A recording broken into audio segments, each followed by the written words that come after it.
Number 20. Alan Rickman was handpicked to play Snape by J.K. Rowling, and received special instruction from her as to his character. Rowling even provided the actor with vital details of Snape's backstory not revealed until the final novel. Number 19. Robbie Coltrane was the very first person to be cast. He was also handpicked by J.K. Rowling to play Hagrid. Number 18. In the film, the scar on Harry's forehead is off-center. This was done at J.K. Rowling's request. Due to the artwork on the covers of her books, many people have assumed that his scar is supposed to be in the center of his forehead. The books, however, never specify exactly where on his forehead the scar is located. Number 17. Warner Brothers originally considered making the entire Harry Potter series as a set of CGI animated films, or attempting to combine several of the novels into a single movie. The studio's reasoning mainly had to do with concern over the rapid aging of child actors if production ran too long on any of the films, or if production was delayed between sequels, the leading actors might have to be recast. Author J.K. Rowling vetoed both the ideas of combining books and an animated film, so the studio decided instead to produce all 7, later 8, films back-to-back so the same child actors could play their roles in every film. Number 16. Tom Felton did not read any of the Harry Potter books before auditioning, and at the audition the director was asking each contender for the role of Malfoy what their favorite part in the book was. When it was his turn, Felton said his favorite part in the book was the part at Gringotts, which is what the previous contender had just said.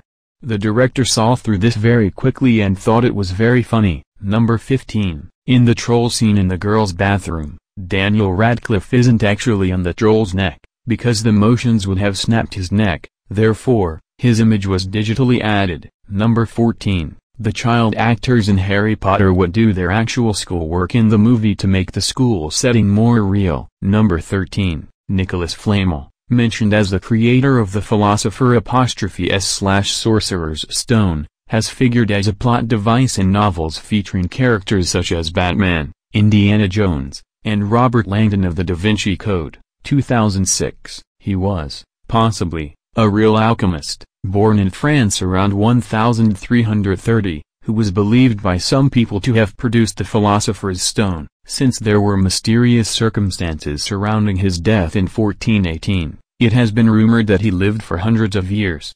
The movie gets his age right. Number 12. The restricted section scene was filmed in the Duke Humphreys building at the Bodleian Library in Oxford.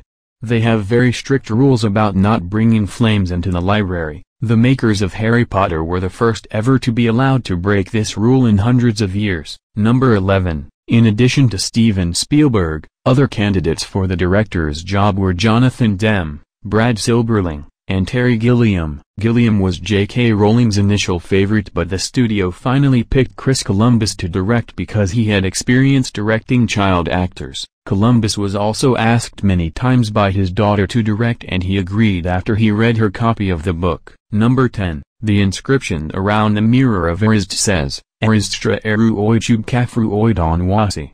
Reading the inscription backwards it says, I show not your face but your heart's desire. Number 9. Tim Roth was a leading contender for the role of Professor Severus Snape.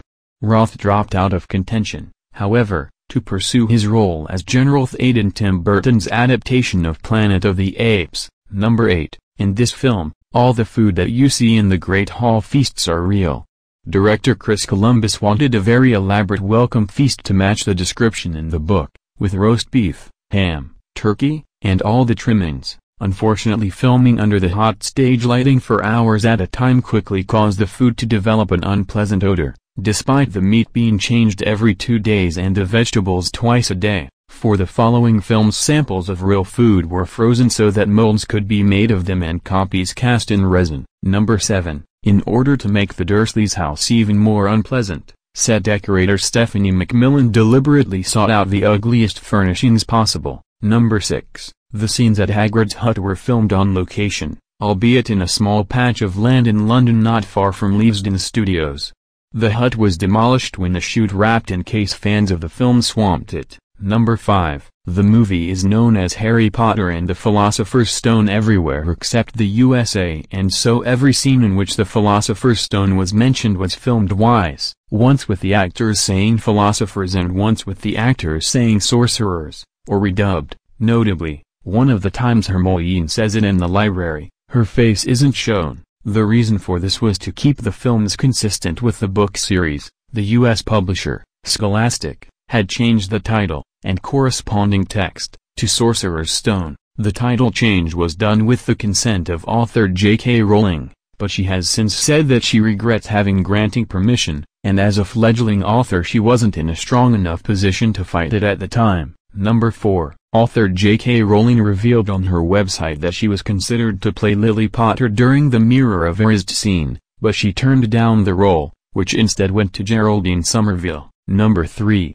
3 owls play Hedwig, Gizmo, Ook, and Sprout, but mainly Gizmo. Number 2. Despite many instances of Harry being noted as a great wizard, Harry does not in fact cast a single spell during the entire movie. Number 1. Originally Daniel Radcliffe was supposed to wear colored contact lenses to turn his naturally blue eyes green, as Harry is described in the books as having green eyes, but after suffering an allergic reaction to the lenses the decision was made to drop them, and Harry's eyes remained blue for the rest of the series. Similarly, Emma Watson was originally going to wear fake teeth, as Hermione is described as having large front teeth, but she couldn't talk clearly with them in, and the teeth were dropped. There is one scene in the film in which Radcliffe and Watson are wearing their respective contact lenses and teeth. It is the final scene in the film where the trio return home on the Hogwarts Express, which actually was the first scene that was filmed. Thanks everyone for watching. We hope you enjoyed the video. If you did, we'd appreciate it if you'd share it on Facebook and Twitter.